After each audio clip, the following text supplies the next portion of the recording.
ముహూర్తపు షాట్కు ముఖ్య అతిథిగా పాల్గొనేటువంటి అవకాశం కల్పించిన దర్శక నిర్మాతలకు, నటీనటులకు, సాంకేతిక వర్గానికి హృదయపూర్వకమైనటువంటి అభినందనలు. సినిమా రంగం శక్తివంతమైనటువంటి మాధ్యమం. సినిమా రంగం ప్రభావం వల్ల రాజకీయాలు కూడా మారినటువంటి స్థితిని మనం కళ్ళారా చూసినాం. ఒకనాటి సినిమాలు సందేశంతో పాటు సంతోషాన్ని కలిగించేవి అయితే, ఆనాటి సినిమాలు తరతరాలు గుర్తుండిపోయే విధమైనటువంటి సందేశంతో నిర్మించబడ్డాయి. మరి కాలం మారింది, స్పీడు పెరిగింది. దర్శకులు లేదా సినిమా వర్గం సమాజాన్ని ఆ దిశగా తీసుకుపోతున్నారా, లేకపోతే ప్రేక్షకుల ఆలోచన ధోరణికి వచ్చినటువంటి మార్పుకు అనుగుణంగా సినిమాలు తీస్తున్నారో తెలియదు. కానీ గతంలో సినిమాలకు ఉన్నటువంటి విలువ, శక్తి ఈ తరం సినిమాలకు లేదనడానికి నిదర్శనం ఆనాటి నటులు. తరతరాలుగా మేము చూసిన నటులు, ఒక్కొక్క నటులు ఆయన 60 సంవత్సరాల వయసులో కూడా 80 ఏళ్ళు అయినా ఆయన ఫ్యాను, 60 ఏళ్ళు అయినా ఆయన ఫ్యాను, 40 ఏళ్ళు అయినా ఆయన ఫ్యాను, 20 ఏళ్ళు అయినా ఆయన ఫ్యాను. అంటే 4 తరాల జనాన్ని మెప్పించి, ఒప్పించి ఆరాధించబడ్డటువంటి నటులను చూసినాం. ఇవాళ రెండో సినిమాకు కనుమరుగైతున్నటువంటి నటులను కూడా చూస్తూ ఉన్నాం. అంటే దీంట్లో నటనపరమైనటువంటి వైవిధ్యం లేకపోయింటే మనం తీస్తున్నటువంటి సినిమాల్లో ఆ స్థాయి సందేశం, ఆ స్థాయి సంతోషం లేకనా అనేది కూడా డెఫినెట్గా ఆలోచించుకోవాల్సినటువంటి సమయం ఇది. ఏది ఏమైనా సమాజాన్ని ప్రభావితం చేసే మాధ్యమం కనుక నేను సినీ పరిశ్రమకు సూచన చేస్తున్నా, విజ్ఞప్తి చేస్తున్నా.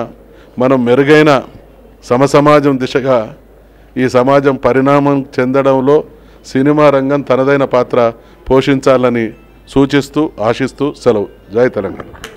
కథ విన్నాను. కథ చాలా బాగా, నిజంగా ఎంఎస్ వాసు వాట్ నెక్స్ట్ అనే సినిమా తీశారు ఇంతకుముందు ఒక్కరితో. సౌత్ ఇండియాలోనే ఫస్ట్ టైం ఆయన సినిమా తీయడం, అంటే ఒకరితో. సౌత్ ఇండియాలో ఎవరో చేశారు, సౌత్ ఇండియాలో మాత్రం ఇతను ఒకటే చేశారు. ఇతనిదే ఫస్ట్ ఫిలిం.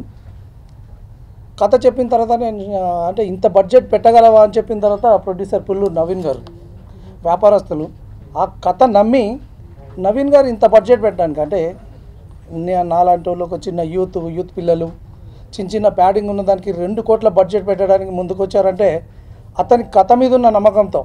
అంటే ఈ రోజుల్లో మీరు చూస్తున్నారు, బడ్జెట్ పెడితే సినిమా వస్తుందో రాదో, సినిమాలు రిలీజ్ అవుతున్నాయో లేదనే టైంలో కథను నమ్మి సినిమా తీస్తున్న పుల్లూరు నవీన్ గారు చాలా great.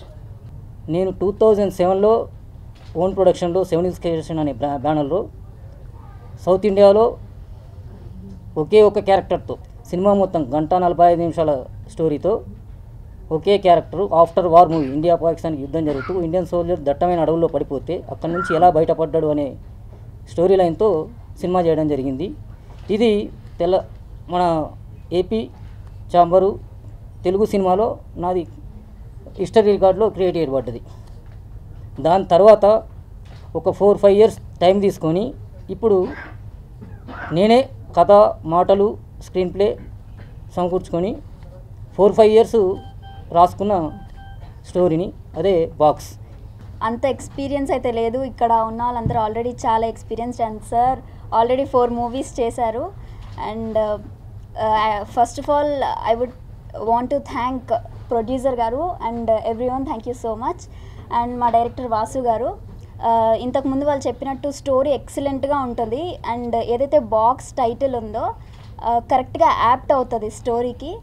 And I hope movie మంచిగా వచ్చి అందరికీ నచ్చి అండ్ మా అందరికీ సక్సెస్ వచ్చి మూవీ పెద్ద హిట్ అవ్వాలని అనుకుంటున్నాను. డైరెక్టర్ గారు, థ్యాంక్ యూ సో మచ్.